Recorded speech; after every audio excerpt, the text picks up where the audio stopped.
নমস্কার বন্ধুরা, রাখি অফিসিয়াল চ্যানেলে আপনাদের সকলকে জানাই অনেক স্বাগত। আশা করি ঈশ্বরের কৃপায় আপনারা সকলেই খুব ভালো আছেন এবং সুস্থ আছেন। সামনে আসতে চলেছে অম্বুবাচী। হিন্দু ধর্মে এক বাৎসরিক উৎসব হলো অম্বুবাচী। অম্বুবাচী বিভিন্ন আঞ্চলিক ভাষায় অম্বাবতী নামে পরিচিত। অম্বাবতীতে অনেক রকম নিয়ম মানা হয়ে থাকে। অম্বাবতী চলাকালীন বিভিন্ন রকম মাঙ্গলিক কাজ বন্ধ থাকে, যেমন বিবাহ, উপায়ন, গৃহপ্রবেশ। মনে করা হয়ে থাকে যে এই সময় কোনো শুভ কাজ না করাই ভালো। অনেকের মনে প্রশ্ন থাকে যে অম্বাবতী চলাকালীন তুলসী গাছে জল দেওয়া, ভগবানের কাছে ভোগ নিবেদন করা, শঙ্খ বাজানো ইত্যাদি কি করা যাবে?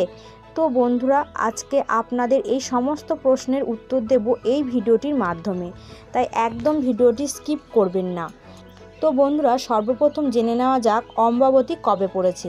2024 সালে অম্বাবতী পড়েছে 22শে জুন শনিবার দিন। অম্বাবতী প্রবৃত্তি শনিবার 22শে জুন সকাল 8টা 45 মিনিট থেকে 25শে জুন মঙ্গলবার রাত্রি 9টা 8 মিনিটে। অম্বাবতী চলাকালীন যেহেতু শুভ কাজ বন্ধ করা হয়ে থাকে, তাহলে নিত্য পূজা দেওয়া উচিত কি উচিত নয়।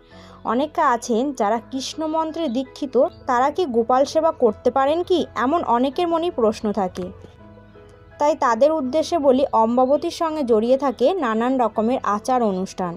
এই 3 দিন সন্ন্যাসী এবং বিধবারা বিশেষভাবে পালন করে থাকেন। যে কোনো শুভ কাজ এই 3 দিন নিষিদ্ধ থাকে। শুধু তাই নয়, অম্বাবতী চলাকালীন সমস্ত রকমের কৃষিকাজও বন্ধ থাকে। অম্বাবতী হয়ে গেলে যে কোনো শুভ কাজ করা হয়ে থাকে। এই সময় ধরণী ঋতুমতী হয়।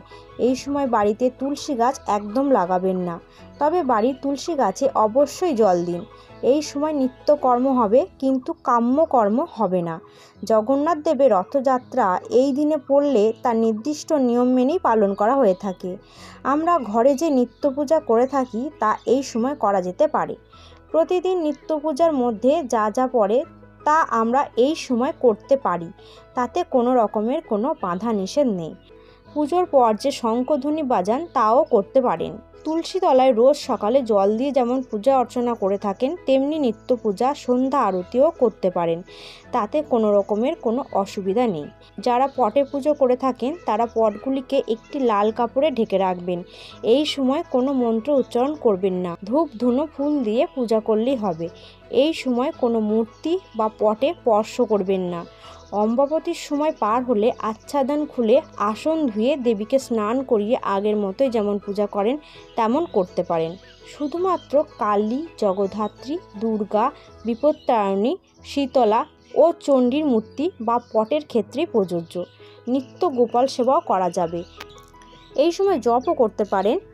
এছাড়াও সাপের ভয় থেকে মুক্তি পাওয়ার জন্য এই সময় আমদুধও খেতে পারেন। এই সময় ঠাকুরের ভোগে একদিন আমদুধও নিবেদন করবেন।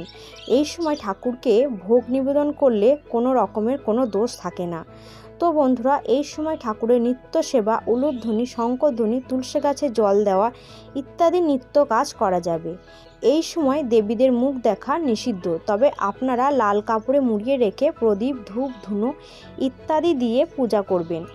অম্বাবতী চলাকালীন সাধু সন্ন্যাসী বিধবারা আগুনে রান্না করে কিছু খান না।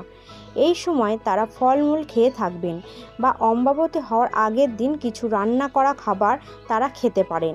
এই সময় চলাকালীন সধবাদের কোনো নিয়ম নেই। বন্ধুরা, আশা করি এই ভিডিওটির মাধ্যমে আপনাদের অনেক প্রশ্নের উত্তর পেয়ে গেছেন।